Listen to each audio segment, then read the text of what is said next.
Hello, good afternoon. Ako nga pala si retired Colonel Nick Balidoy, retired Philippine Army. Narito ngayon ako sa office sa ONO, Unlimited Network of Opportunity. Kumuha lang po ng cheque na ating pinagtrabahuhan sa loob ng 2 buwan.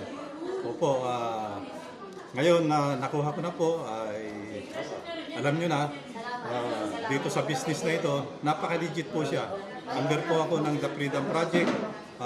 Kung kayo po hindi pa nakasali, sumali na po tayo rito. Isa pong napakagandang opportunity na habang nag-aantay tayo ng ating pension, meron po tayong financial leverage na habang yung nag-aantay ng pension, trabahuin mo lang, bigyan mo ng time and effort, sigurado magkakaroon ka nito.